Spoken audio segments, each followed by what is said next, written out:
Hola a todos los que nos escucháis en estos momentos.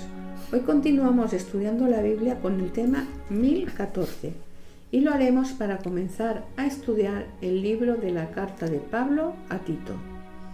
Como siempre le damos la palabra a Francisco. Bueno, recordad que es conveniente que tengáis vuestras Biblias en las manos, abierta por el capítulo que vamos a estudiar hoy. Hoy comenzamos con una nueva carta de Pablo, esta vez a Tito. Como siempre que comenzamos a estudiar un nuevo libro, antes realizamos una pequeña reseña sobre él, por lo que también lo haremos con este. Victoria comenzará esta reseña si es tan amable. Está claro que esta epístola fue escrita o redactada por Pablo y dirigida a Tito cuando, como ministro, atendía a los cristianos de la iglesia de Creta. Esta gran isla del mar Mediterráneo es bastante grande. Creta fue el centro de una civilización importante, tanto es así que rivalizó con Mesopotamia y Egipto. Llegó a tener una gran y un vasto imperio marítimo sobre el 1400 a.C.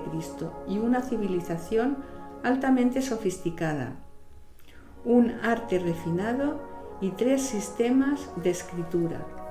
Esta isla estaba y está al sur de Grecia. Su comercio con Egipto y Siria hizo que Creta fuese una vía de comunicación entre el este y Europa. Creta fue finalmente colonizada por los griegos y jugó un papel importante durante algunas de las épocas más gloriosas de la historia helenística. Lamentablemente, en aquellos tiempos los cretenses eran famosos por su deshonestidad y por no ser dignos de confianza. Posiblemente la palabra cretino viniese de aquella época. Parece que la isla fue escondite de piratas en el siglo I a.C. Al final fue conquistada por el Imperio Romano. De Tito se sabe poco. La primera alusión aparece en la carta de Pablo a los Gálatas, donde Pablo dice que Tito fue con él desde Antioquía al Concilio de Jerusalén.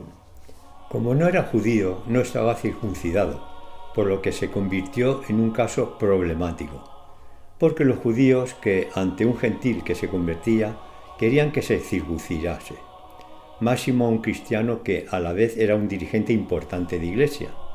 Esto los judíos no acababan de aceptarlo. Recordad que Timoteo solo era judío por parte de madre, pero Pablo, para evitar enfrentamientos, le aconsejó que se circuncidase. Es posible que, por este motivo, Pablo se lo llevó al Concilio de Jerusalén, porque allí se iba a debatir este problema. Pablo lo consideraba como un colaborador leal y un soldado de la cruz digno de confianza, y se refiere a él como a hermano, compañero y colaborador, como podemos ver a lo largo de la carta que le dirige.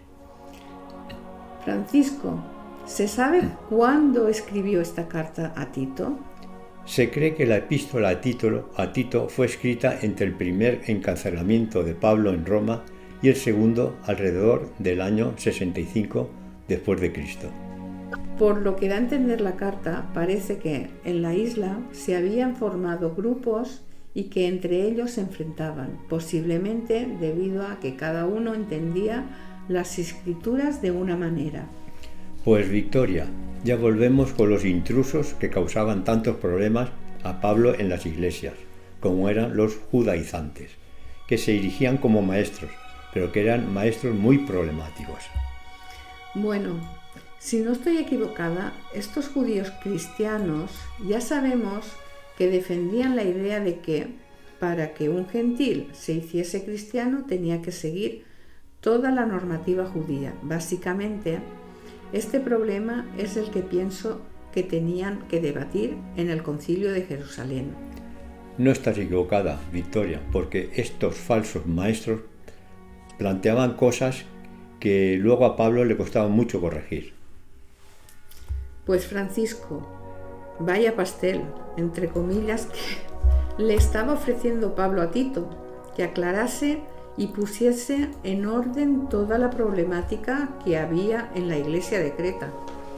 Pues Es cierto, Victoria, pero Pablo hubiese preferido ir en persona, pero seguramente acababa de salir de prisión. Tenía que solucionar muchos problemas, entre otros el que poco después fue otra vez encarcelado, por lo que tenía que poner a las iglesias personas de su confianza, claro, con los riesgos que también Pablo había pasado. Ahora comprendo cómo Pablo hace tanto hincapié en repetirle los consejos, pues sabía que Tito iba a meterse en la cabeza del lobo, entre comillas. Por eso Pablo le envió consejos y le infundió ánimo. Pablo se ocupa en esta carta especialmente en dar consejos a Tito para ayudarlo a encaminar a los recién convertidos cristianos de Creta por la senda de la verdadera fe y la debida conducta. Como conclusión de su carta, Pablo le recuerda a Tito y mediante él a los cretenses que la bondad de Dios hacia el hombre no se gana mediante buenas obras, sino que es la dádiva de la misericordia divina por medio de Jesucristo.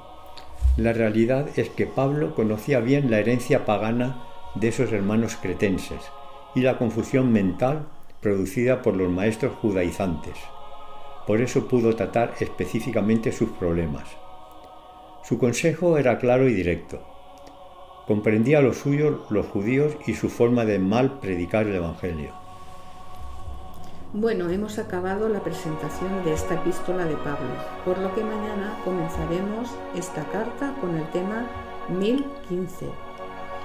Seguimos informando que cualquier duda o sugerencia podéis hacerlo en el WhatsApp del teléfono 653 57 74 75. Bendiciones y hasta mañana.